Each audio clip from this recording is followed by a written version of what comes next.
Hello, this is the Watchdog, and welcome back to Fun with Watches. If watches weren't fun, you'd only need one. Today we're going to review the Invicta 11651 DNA Flying Tigers watch. Let's start with the wrist check. I'm wearing this Pagani Design PD 1758 World Time GMT watch, and Grover's wearing my Tandorio GMT watch. Both these watches have the NH34 movement. I told Grogu about the flying tigers and how the pilots had a blood chit sewn onto the backs of their flight jackets, which told the Chinese civilians that pilots were on their side and should be given aid and assistance if shot down. I asked Grogu if rebel pilots had something similar, and he said yes, and they wore them as a badge of honor. He said after the rebellion, Wedge Antilles became a lawyer, and he put his chit on his shingle.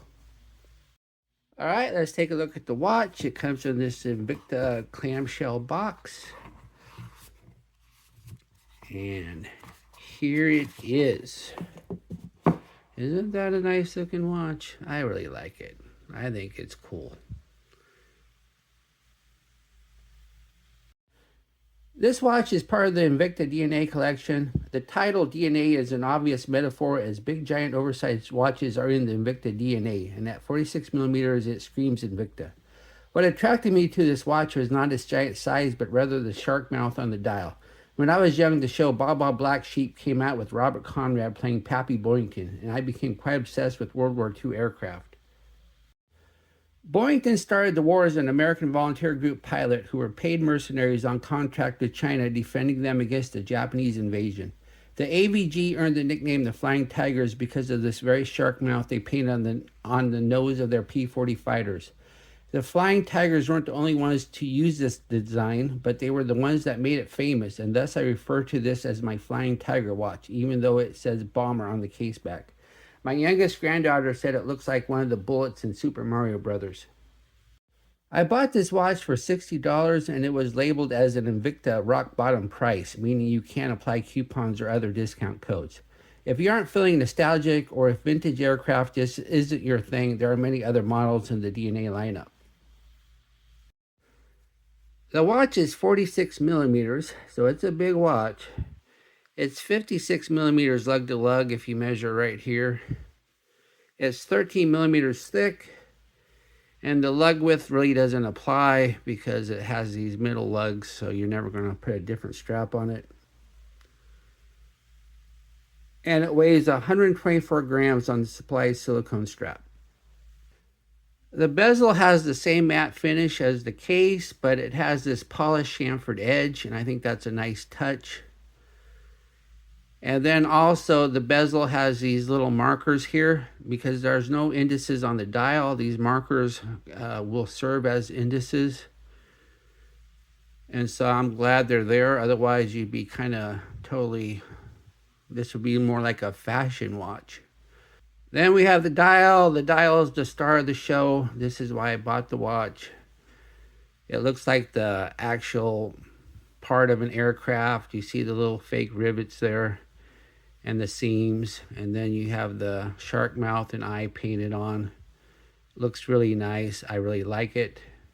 In fact, this watch is one I'm keeping. I'm not going to sell it when I'm done. I bought this as a treat for myself.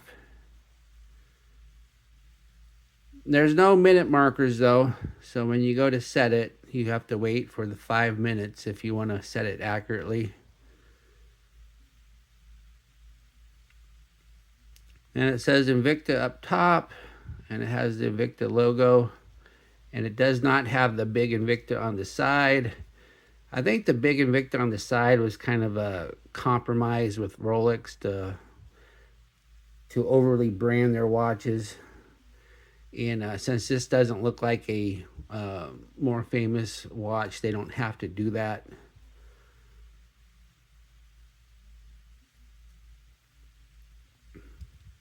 And then we have the hands, and these little yellow things on the tips of the hands are lumed. Of course, this is Invicta. The lume is not great. And then we also have a lumed second hand. Like I said, Invicta, not great lume. And there's no date on this model. Some DNAs do have dates, but this one does not. I'm fine with no date because I think that would ruin the look of the watch. Because once again, this is really dial focused. And if you look at the lugs, though, we have these center lugs. So that means you're stuck with the strap designed for this watch. You're not going to put another strap on it. So I guess if something ever happened to this strap, you'd have to buy one from Invicta. Either that or buy another one of these DNA watches and just steal the strap from it. Then we have a screw down Caseback. Once again, you get 100 meters of water resistance, which is just fine for a non-diver watch. And since it has a silicone strap, you should be able to wear this in the water just fine if you want to. Then it says Invicta, DNA, and then it says Bomber. Once again, to me, it's a fighter, but if they want to say Bomber, that's fine. There were bombers that had this shark mouth painted on it. Then it says all stainless steel, water resistant, 100 meters, and then gives the model number. Then if you look at the small print right underneath DNA, it says a collection of unique identities.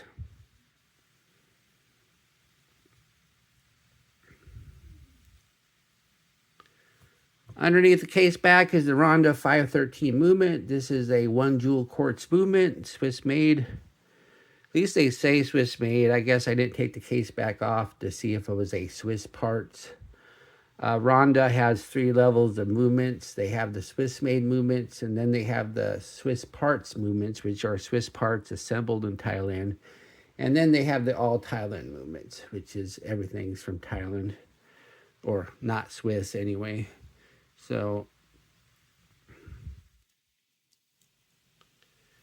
but once again, you're not buying this watch because of the movement. You're buying it because of the cool shark mouth. Then we have the silicone strap. The silicone's a little mushy, but not horrible. I felt better silicone, but I felt a lot worse. It is kind of a dust magnet, though. You do get a lot of dust on the silicone. But the notches are nice and close to each other, so you can get the perfect fit. And the strap is plenty long.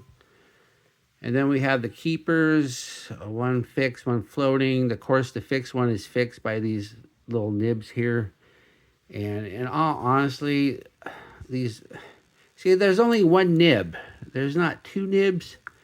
So really, it just prevents the keeper from going over to the buckle. It doesn't really keep it in place.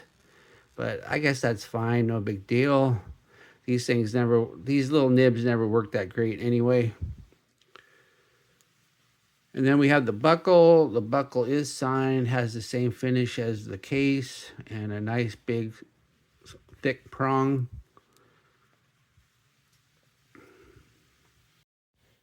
Here is the watch and my 7.5-inch wrist. As you can see, it's a big watch. It's a big one. But at least the lugs curve down pretty good, so it contours to my wrist. So it doesn't wear that big, considering it's a 46 millimeter. And at 124 grams, it's not that heavy. Of course, it's going to be a little top heavy because there's not much weight to the strap. But it doesn't feel uncomfortable at all. And I can pull it off. And I have 4 notches going out and 5 notches going in. So you can wear this all different wrist sizes because you're not changing the strap. Here we are in the Lume room. If good Lume is important to you, don't buy an Invicta. I didn't even think it had Lume until I shone my UV flashlight on it. As we speed up the time, we see that the Lume is indeed typical Invicta. The second hand is fading fast and almost gone. The hands are a little bit better, but not good at all. What do I like about this watch? Well, I like the shark mouth aircraft flying tiger dial. That's the whole reason I bought this watch. I like the matte finish of this case. I think it goes well with the design. And this big watch really doesn't wear as big as you would think. What are my gripes and groans? No minute markers make setting the watch difficult. The silicone strap is a dust magnet. These inner lugs means you're not changing straps. And the lume is barely there. Do I recommend this watch? Yes, this watch is a lot of fun and doesn't cost a lot of money. Yeah, it's really big and bold, but that is part of the fun of it. Go pick up this watch, then have your wife sew a blood chit to the back of an old bomber jacket and hum the Baa Baa Black Sheep theme, or at least the Poor Little Lambs ditty that started out the show. Well, thank you for watching my review of the Invicta 11651, and I will be back with another review. Be sure and like and subscribe to my channel. Bye.